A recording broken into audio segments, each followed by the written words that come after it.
you ride the bus for an hour and a half to the school, and then take another Uber either back to your car or back to campus, right? It is not, there's not a great ecological footprint to doing school bus research. But the ways that so my students basically were supposed to be riding the school bus. They didn't have a bus to ride anymore, and so we shifted to interviewing the family members of the kids who are no longer riding the school bus to think about what were we doing during these first 3 months of the pandemic. We really got like an interesting perspective from primarily Latinx families about what was happening in their lives and the ways that they were augmenting school opportunities. As the pandemic receded, it's not over, but as it receded, we're in this place now still where there's a huge bus shortage, and we're not bus driver shortage, and we're not able to get people to drive these buses. Kayla is now in 3rd grade, I think, 4th grade. And when you think about, the kinds of tax that's been extolled from Kayla. But it doesn't have to be this way. Let me jump back. Okay. So some of the framing is oftentimes just around this idea of learning loss, and kids are starting behind whom would be something I'd wonder. But if we look at it differently, right, and if we kind of sense things differently than just looking at test scores, right, we'd see a different kind of project. So I'm trying to zip through these. We'd see a different kind of solution. One of the fascinating things, and I don't know if they come this far down, but every day when we're riding the bus, we would pass, or they would pass, these beautiful white chartered buses, which are owned and operated by Apple and Google and Facebook and Instagram, Meta. You have to be an employee to work to ride one of these buses. I don't know what's on them, but I imagine there's incredible baristas and I bet there's like a masseuse in there, right? Like snacks. There's definitely a bathroom. There's got to be a bathroom in there at the very least. But we know that you all have been on, most of you have probably been on buses that are quote unquote better than the yellow school bus. We know that's one kind of way that we could think about this. We could fix the school bus, or we could also just kind of address the system itself by thinking about what young people would want rather than riding the school bus. And so one of the things I'd have us think about is, this is about fixing existing systems, but escaping antiquated shackles, right? What are the ways we can imagine anew? And so a question I'll have us think about, and then I'm going to pivot, is how are youth voices and perspectives shaping your decision making, right? Youth might mean students in a composition class. Youth might mean your own children, right? Like, I would think very expansive. Youth might mean you, right? This is young rhetoricians, right? We think like broadly, like what does youth and young mean? And so as we think about this, I want to come back to this person, Adolphe Pinard. I wanted to get a better sense of like who's the person who saved countless lives through this device, right? Because as particularly in the middle of the pandemic when I was doing this writing, I was really intrigued by this as a device, right? It's such a simple tool that's still used today, right? Like it makes me think of like a stethoscope as like such a common tool. My daughter loves to kind of dress up as a doctor. She likes to show doctor stuff, and so she always dresses up as a doctor, and she likes using a stethoscope. And there's like simple analog tools that we still use today. And so it's a little small, but there's some quotes that I found talking about Dr. Pinard. What more can be said as a remarkable man who's been described as immensely hardworking, as a scientist indefatigable in his search for the truth, right? Just kind of like a beautiful leader of French medicine. When they started looking at, by doing research, like I read Wikipedia, right? Like this was not like a deep dive. There's also not a biography in English about Dr. Pinard. But the other thing that became clear just from like very, very quick Googling, right, is Pinard was a founding member of the French Eugenics Society and served as its president. And we can think about the ways where, the same kinds of people who are doing incredible kind of care might espouse terrible ideas, right? And I say this coming from a place where our School of Education was named after a leading American eugenicist, right? Coverly Hall is named after the first dean of the School of Education who, kind of led the eugenics movement in the US along with other folks at Stanford. And so what's it mean for us to kind of sit with these two kind of dichotomies, and particularly right now in the kind of political discourse that we're in right now, what's it mean to sit with these tensions, right? This doesn't mean to necessarily uphold Pinard, but I also can't ignore the kinds of contributions that this work has made, right? And I think these are the tensions I've been thinking through around the pandemic, around vaccine misinformation, around many other topics. I've talked about this particularly for high school and secondary teachers.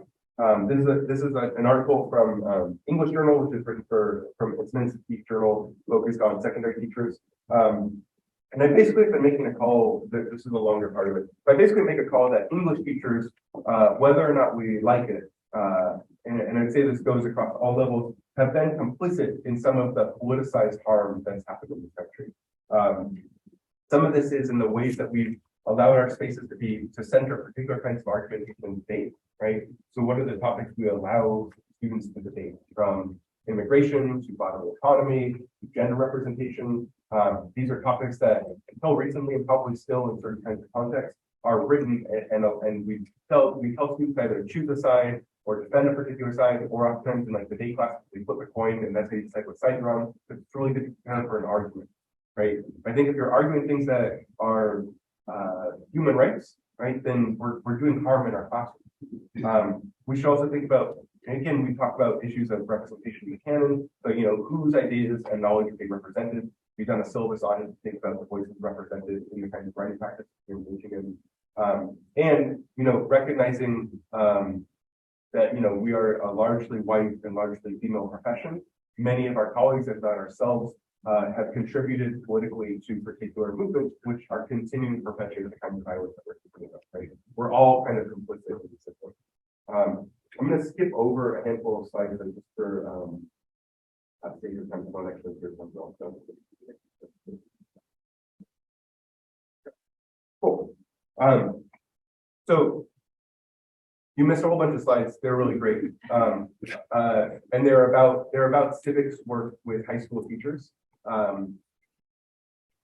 It's fine, but I basically, if you saw that part, which you won't, it basically is setting up this idea that if we hold that all of us, by being participants in public education, which I'm also a big advocate for, are complicit in kinds of harm, how do we sit with this juncture, right? How do we both move forward and do so in ways where we are uplifting and working alongside individuals, right? And I think one call is to center youth expertise, center people over tools, right? And center reconstituting educational systems rather than repairing educational systems, right? We're going to continue to work within these systems. I'm going to continue to teach at Stanford, so I'm going to do so while making specific calls for how do we shift from systems that are designed to run global pilots towards systems that are there to embrace all identities and perspectives, right? And we can do both of these at the same time until there is going to be something of a rupture, I think. And so one way that I've been thinking about this is a project called La Cuenta, and working with a couple of people and design. I think it's like stuff, right? I'm a materialist, maybe, which maybe makes me also a but I don't know. But I want to give you stuff for free. So this is a postcard that I made with an artist up at Portland and with a colleague, Elise, and I'll talk about her in a moment. I want to give you one of these postcards. I didn't bring them with me. And for those of you online, I also want to mail you a postcard. I'll give you a link in a moment, and if you'd like, if you send me an address, we'll mail you a postcard. The postcard looks like this. The top says the cost of American convenience, and it's an invoice, right? It's an invoice where you kind of bill people, bill America for what you think you are owed in terms of like goods or service. On the back of it, on the back of the postcard is there's a narrative up here from a week, so I'll read it to you in a moment, and then my office address is here, and there's some instructions. So the top says, then it's a little small. It says, I was an immigrant working at a restaurant in Atlanta when my tooth became infected. Unable to afford $1,500 of medical care, I ignored it. For 8 months, the pain increased, sometimes leaving me unable to sleep. One night I woke up with blood pooling on my neck. The infection had spread to my ear, affecting my hearing, which I never regained. I often apologize for this. I'm sorry, what did you say? I'm apologizing for the cost of American living for someone like me.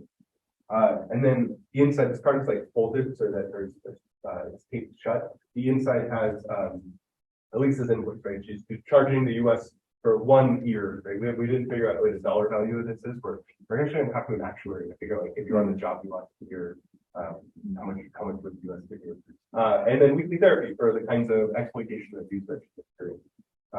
And so she originated from Mexico, and so her amount due to her is $46,000 in 1 year, right? This is her invoice. And the idea is we want to give these postcards. We also have set it up so that with class sets, and if you're working with students of all ages, we'd love for this to be an activity that you might engage with. If you wanted a bulk number of postcards, or if you want a PDF, send me a note. I'd love to like work with you around this.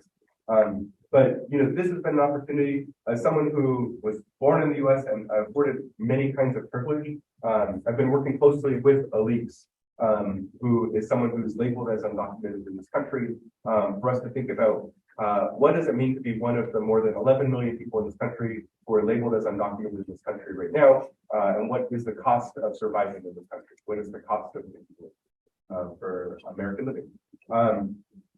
We've been doing writing essentially where we say, rather than look at statistics, right? It costs this much, or like here's for the country, all these big things. We look at what's the cost for one person. What would it mean for readers, for people to understand and build empathy with one person? What would it mean to center Elise's narrative for the rest of the world as she's a special person, but she's also one person just like everybody else? What would it mean to get to know that person?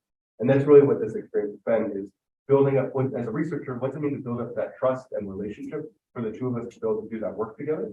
And then recognizing that, again, she's just one person, how can we share this work out on an ongoing basis with many other people? And that led to La Cuenta. La Cuenta in Spanish is the word for the bill, right? If you went to a Mexican restaurant, for example, you might ask for La Cuenta as the bill to pay at the end of the meal. So it's the same kind of idea of like, what is the cost that we ask for? And so every week on La Cuenta, including this morning at 7:20, when I click the send button, we publish one narrative from somebody who is either undocumented or from a mixed status family, or from a researcher who does work alongside undocumented communities. So for example, this is Jesus, and a month before DeSantis signed particularly awful legislation in Florida, Jesus was writing about what it's like to currently live in Florida undocumented as a business owner, and kind of thinking about what this new legislation means for him. This is an interview with a colleague, Ramon Martinez, who studies language practices of Zapotec community members in Los Angeles. And this is Elise who I'm talking about. This is she and I kind of working together and talking with Ramon. If you go there will be a link in the newsletter for getting a postcard. That'd be a place where if you want a postcard, I'm happy to send you.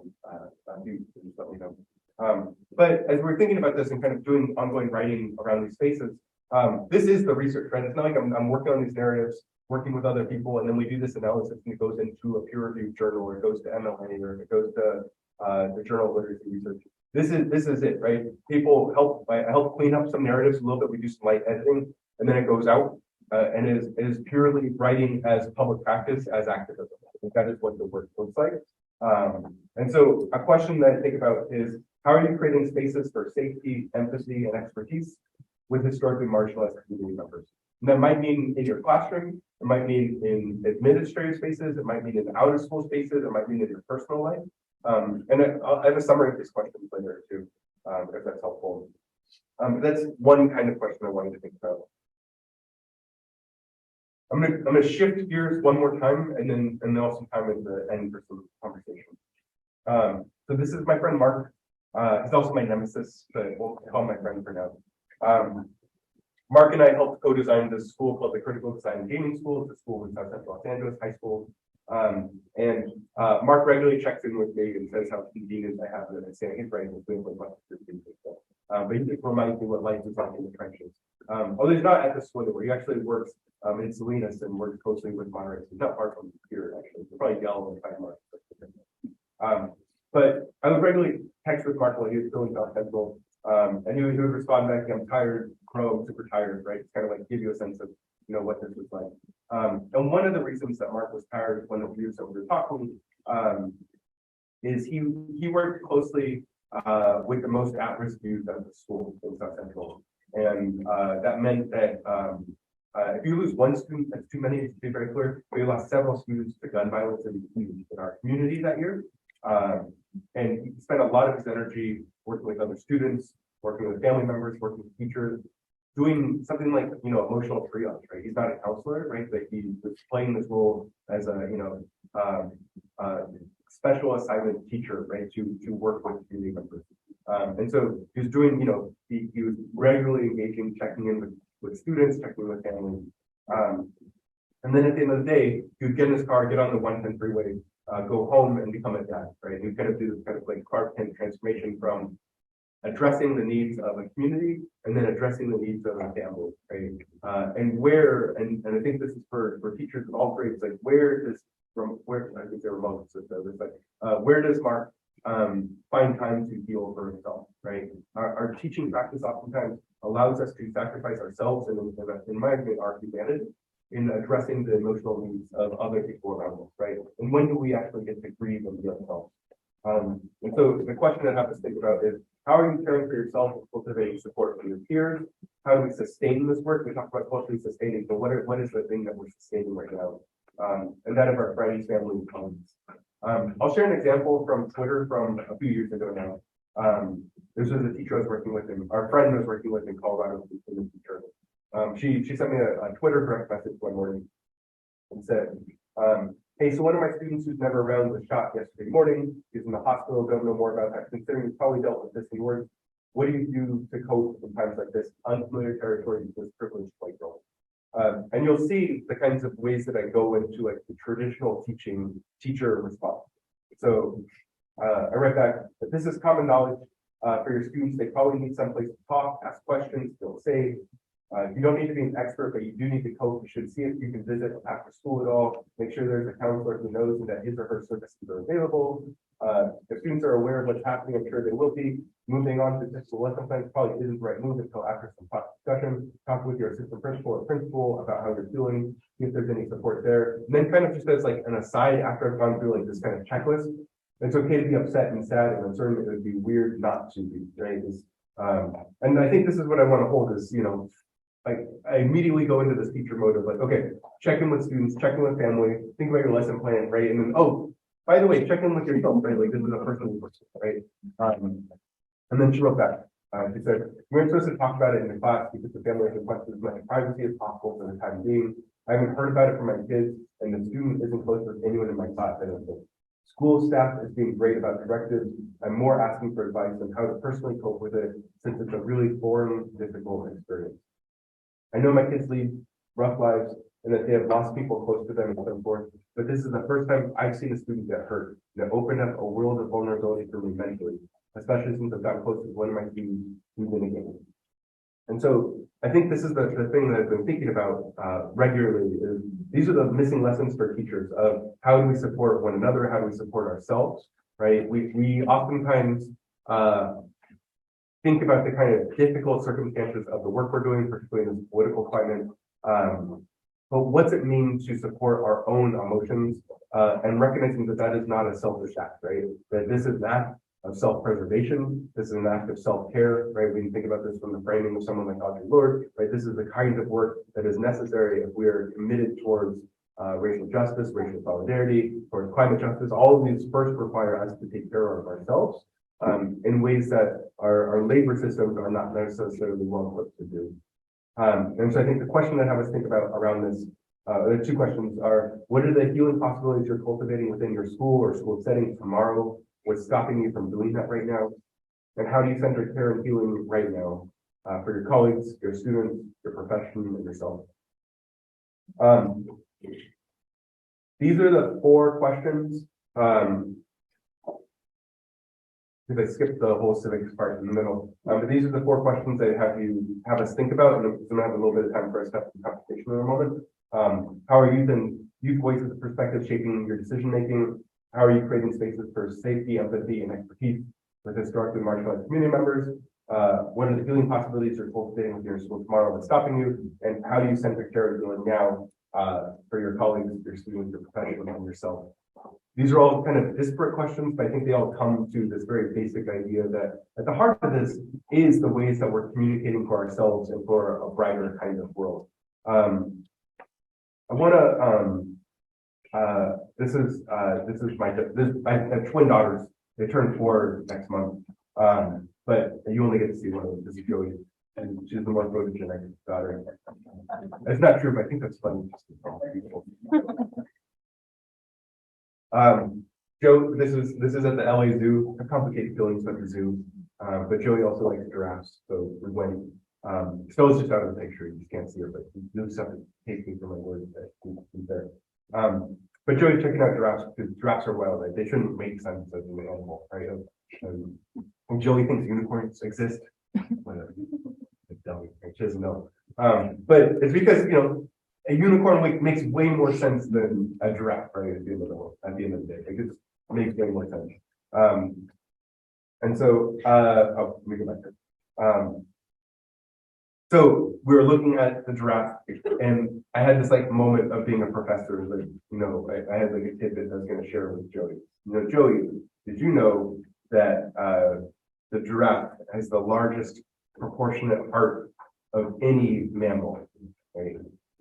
She did not care at all. Right? Joey's free, but she doesn't care. But I was really proud of this fact. And so I was telling her this. Totally zoned out. She's busy watching giraffes be giraffes. It's an incredible thing to see. But then I was Googling later, and it turns out that's totally not real. My fact is incorrect. Someone had told it to me at a cocktail party or something, and they made it up or something. Turns out that giraffes don't have the largest heart of mammals, but instead giraffes' hearts beat about twice as fast as other mammals in order to pump all the blood up to their very long, strange necks. Right? And so, in thinking about that, right, that it's not just the size of the vessel that carries our love, right, but it's about how hard or how quickly or how much we might love. I think it's been a useful way for me to think about, what's it mean for Joey and her sister to as young people who are helping me think about who I'm cheering for and who I'm teaching for right now, right? What's it mean for us to think about building our settings sense differently? I guess this would be the other image. To think about what it might mean to love harder, right? Love twice as hard in this ongoing world, right? So I guess the final question I'd have us think about is, what kind of places are you co-constructing? What worlds do you help make possible with this work, right? And I'd love, because I think we'll have about 15 minutes. We want to make sure that there's time for some conversation. We'll have time to kind of talk through, and so I'd love to hear either practices from all of you. If there's questions, we can talk about questions too. But this is where I'll stop, and I'll put up those other questions in a moment. But if people have ideas or questions or wonders, I'd love to hear from you. So thanks.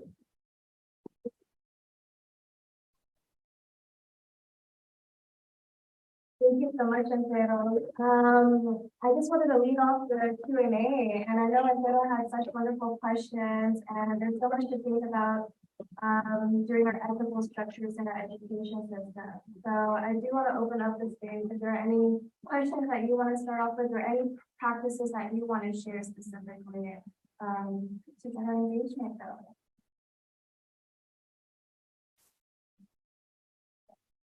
Thank you for your talk. I'm wondering, in your bus research, did you study also, okay, this is where she could have gone to school and this is where she's choosing to go to school, and is that, how many hours, 3 to 4 hours, worth it? Are they just imagination? Yes, it's better, or do they actually physically go to that school? It was horrible. I mean, I'm imagining Palo Alto area, it can't be that bad, but so is that part of your research going, they actually making a wise choice and it is worth it? Or actually the trade-off is not worth it? It's a good question. It's funny because I'm not an economist, and I get grumpy about economists in general. But I also really love books by economists. Like Freakonomics was a fun book 20 years ago, whatever long ago it was, or as a dad, there's this book called Crib Sheet. Isn't it right? The Crib Sheet books. It's an economist about the data behind babies, right? I think so. I'll get to your question in a second. But the person basically says all of our data on breastfeeding and breast milk is from because there aren't good you can't do a randomized control trial about this because it's someone's kid. People can do what obviously we think is best. There's not good data around this, and so it's as a book, it's a fun nighttime read to kind of get into the data. But when it comes to education, I tend to have pretty strong feelings of what's worth it, right? When you talk about the value, how I'd be curious, and this isn't put you on the spot, but I'd be curious, what makes it worth it? Is it a test score? Is it, like, are there markers that you're thinking of like what counts as like worth it or the value of the bus? Or the other school, I guess? I mean, I just want to make sure, I'm just wondering Yeah. if that was part of the research design Yeah, to actually look at the choices. And this is the choice they're making. yeah, But actually, if we were to really do like ethnographic work in both schools, yeah, actually that home local school is actually doing a great job. yeah, And maybe it would be better to be sticking closer to home. Yeah. And so that's my question. okay, And however you want to measure that, but I mean, I do ethnography too Yeah. in school. yeah, And so I would have, it's like you would need a whole team to do this, right? yeah, yeah, So I'm just wondering if that was part of your design at all to understand the options. yeah. I mean, so I'll answer a methodology question and come back to the design question. I'd only found one other study that I was aware of that was an ethnography on a school bus, and so that was our original goal was like, let's do a school bus ethnography, right? Ride this bus with these kids for the year. And we spent a year on the bus just across 2 different academic years. But the pandemic stopped the ethnography part of it. So this is why half of the book is more historical to get into the history of busing. So we just didn't get to be the full ethnography that I dreamed of. And also the pandemic. So I'm not necessarily going to complain about this missed opportunity per se.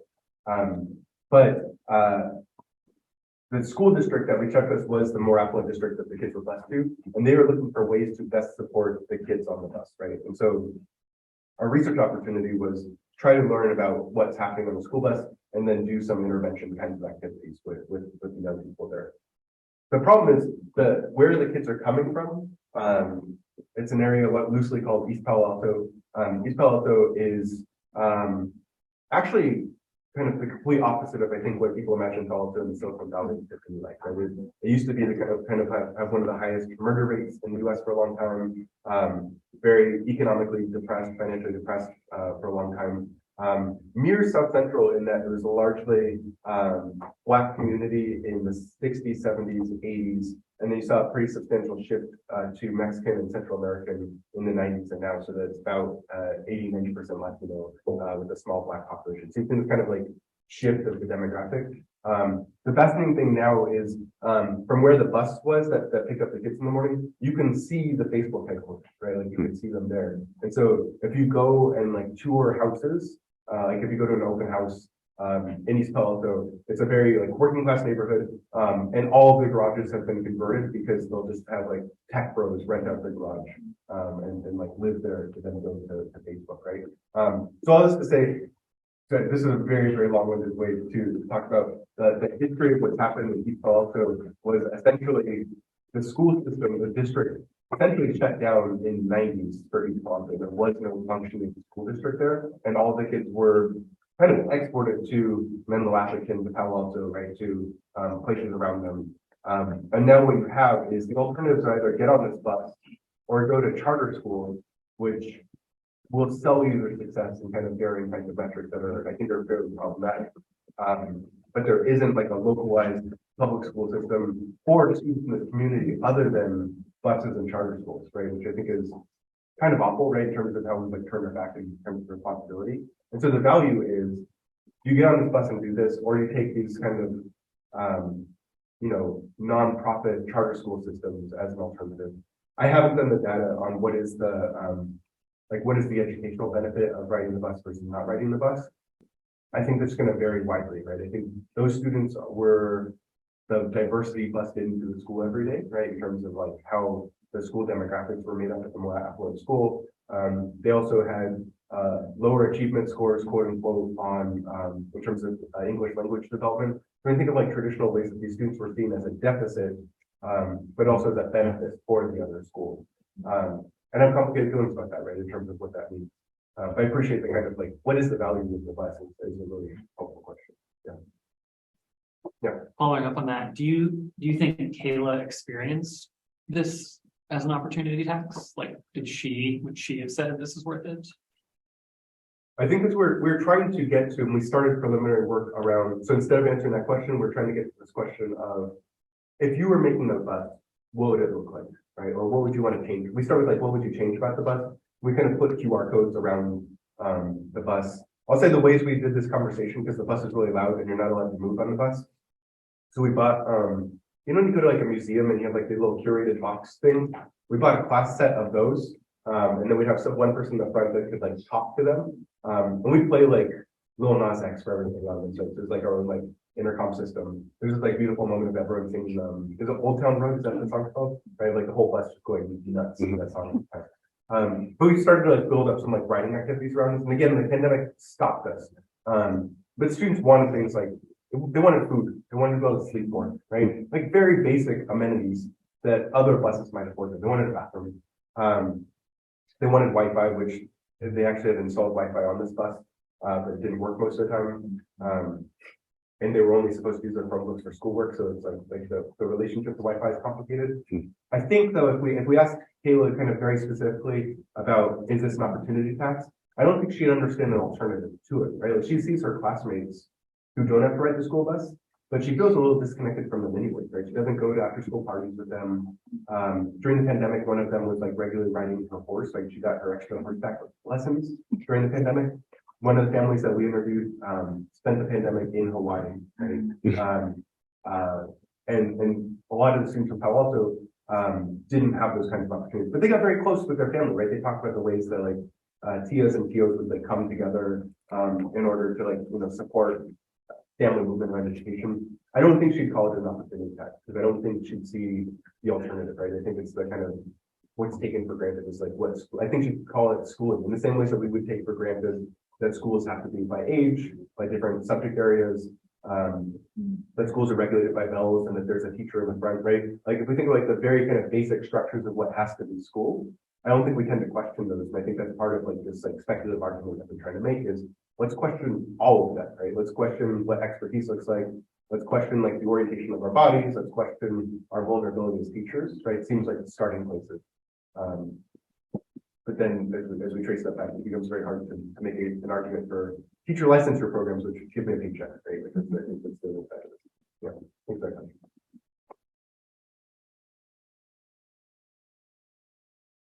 I'm just sort of just getting this thought, which is as you're talking about more taking care of yourself as a teacher. Yeah. When I first started teaching online in the pandemic, and I was dealing with both Zoom, but luckily I had like a Zoom student who was, anyway, that's all she would do for me, which was great because I was having to deal with Canvas. And every 10 days I would melt down and bring my students. I would just lose it. And at the time I felt like I was being very unprofessional and like I wasn't supposed to be doing that. Yeah. And my students were so sweet and they were so reassuring of me and they were just lovely. And looking back on that, I think it was really okay. You know, I think it evened our level. Like I was more part of what they were dealing with and they were more part of what I was dealing with. And there was a little more evening and that particular group of students did some of the most amazing work. Yeah, I mean, I think so. Thanks for sharing that because I actually think I think you kind of breaking down whether or not I don't think you need it to as performative. I'm also not advocating like, hey, pretend to cry in front of your students. But and I don't think you were just very clear. Yeah, no, I would just kind of be like, yeah. But I think you probably built a level of buy-in and trust with your students that wouldn't have come with that, right? If they saw it kind of, I think this idea of like be the authentic version of yourself and like what you're actually doing. One, it's just a healthier way to kind of live your life. As much as that wasn't a healthy moment, but you know, it still is. But particularly those first few months of the pandemic were super scary for everybody, right? Like I remember those first few months, like you know, we'd like spray our groceries down with alcohol or something. You know, like that whole time was just we didn't know if we were supposed to be wearing masks or not wearing masks. Like all of this was like a thing. And amidst all of that, we're supposed to just teach, right? And we talked about like, we can't wait till we go back to normal, or you know, in the summer we'll go back outside. Right? Like, those early times, like, what were we doing? And for you to not be absolutely terrified, right? It's such a, I don't know. A lot of my thinking around this is then because you know my kids were 6 months old during when the pandemic started, when our world shut down. Right? It was basically my wife and I in the back of the house teaching and working online. We had a nanny in the front of the house with our twins, and that was it, right? Like it was hard for a family to see us. Right? We're pretty careful about like letting people in their house and quarantining and all of that. And for those of you who have young children, right, our kids were like little pandemic babies, so we're terrified of other people for first 2 years of their lives because they're just not used to being around other people for so long, right? Because that was their normal, right? And for us to act like that's not normal, I think it's just doing a disservice to ourselves and to the world around us. I really appreciate that. I also wanted to follow up on that too. I read the research around healing your own personal experiences and even the complexity around disclosing information and experiences to your students. Yeah. And I know like you have such a long teaching experience and you experienced that for quite some time, battling those emotions. Yeah. And I'm sure now you're learning through what you experience and you're coming up with new possibilities to be expressive.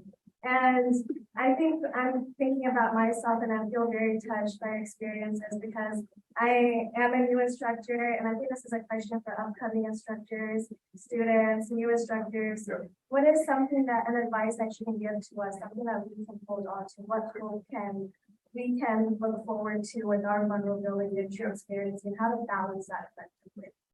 So yeah, maybe I'll answer this as quickly as I can, Yeah. because I know you're up in a moment.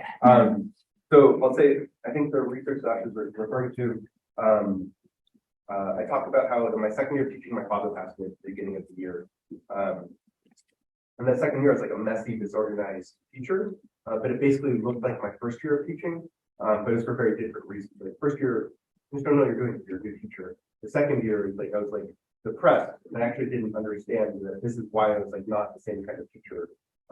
That like depression and grieving and not having the emotions around that were really shaping what I was doing. And I think what I've come to terms with is this idea of I've written about this idea of like a healing gap, right? That we're really good at like thinking about how do we heal the people around us, but teachers tend to hold in a way that's unhealthy. We hold on to our grief, right? We hold on to our sadness. I think that's going to be particularly prevalent now with the pandemic with what's happening around us. And so I think the thing that suggests is for us as a community to think through it, how do we make this space, right? And this feels like a welcome environment. How do we make this a space that feels safe for us to be the vulnerable and full selves that we bring into the space, right? And kind of like a Mary Oliver kind of, we're into the beach that feels like a kind of like oceany nature color thing, right? Like, what are the ways to kind of like allow yourself to be the full human animalistic person that you need to be to take care of yourself and those around you? Thanks. Thanks for that question. Thank you all. Thank you.